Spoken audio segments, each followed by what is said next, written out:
ప్రభుత్వ మద్యం దుకాణం, ప్రైవేటు మద్యం దుకాణం. ప్రభుత్వ మద్యం దుకాణం అప్పుడు ఆదాయం అంతా ప్రభుత్వం దగ్గరికే వస్తుంది. ప్రైవేటు మద్యం దుకాణాలప్పుడు ఆ సదరు వ్యాపారస్తులు, సదరు డీలరు, సదరు కాంట్రాక్టరు సంపాదించుకుంటారు. ఆంధ్రప్రదేశ్లో కూడా భవిష్యత్తులో ఆలోచించుకోవాల్సింది అదే.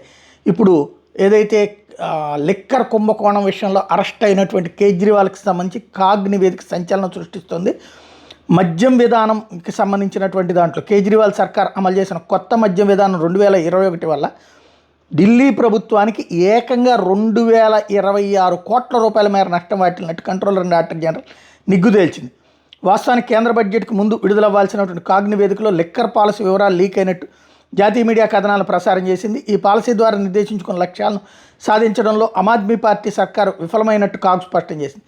ఈ విధానం అమలుకు ముందు నిపుణుల కమిటీ చేసిన సిఫార్సులను అప్పటి ముఖ్యమంత్రి సిసోడియా నేతృత్వంలో మంత్రుల బృందం విస్మరించిందని ఆక్షేపించింది. కీలక నిర్ణయాల విషయంలో మంత్రిమండలి లెఫ్టినెంట్ గవర్నర్ ఆమోదం కూడా తీసుకోలేదని వెల్లడించింది. లైసెన్సులు జారీ నిబంధనల విషయంలో ఉల్లంఘనలు జరిగినట్టు తెలిపింది. పలు ఫిర్యాదులు ఉన్నప్పటికీ ఆర్థిక స్థితిగతులను అంచనా వేయకుండానే అన్ని సంస్థలను వేలానికి అనుమతించినట్టు, వాటి లైసెన్సులను పునరుద్ధరించినట్టు వివరించింది. కాగా ఈ మద్యం విధానం వ్యవహారంలో ఇప్పటికే సిబిఐ, ఈడీ కేసులు నమోదైన ఈ కేసులో కేజ్రీవాల్, సిసోడియా తదితరులు అరెస్ట్ తర్వాత బెయిల్ మీద వచ్చారు. ఇది సహజంగా 2026 కోట్లు ఒక్క ఏడాదిలో జరిగినటువంటి నష్టం. ఇది ఇష్యూ అయిన తర్వాత దాన్ని క్యాన్సిల్ చేసేసాడు కేజ్రీవాల్, కానీ అప్పటికి జరిగినటువంటి నష్టం. ప్రభుత్వ మద్యం దుకాణం ఉన్నప్పుడు ప్రభుత్వం దగ్గరికే డైరెక్ట్గా ఆ డబ్బులు వస్తాయి. పబ్లిక్ నుంచి సంపాదించేది అక్కడికే వస్తాయి, కంపెనీ నుంచి సంపాదించేది అక్కడికే వస్తాయి. దీంట్లో లంచాలు లేవా అంటే అంతకంటే వెరితనం ఉండదు.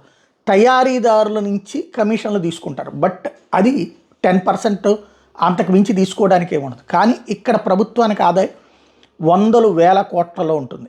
అది ప్రైవేటు వాళ్ళకి దోచిపెట్టి ఆ ప్రైవేటు వాళ్ళ నుండి లంచాలు తీసుకుని గోవా, ఢిల్లీ ఎన్నికల్లో పనిచేశాడన్నది ఇక్కడ అసలైన అంశం.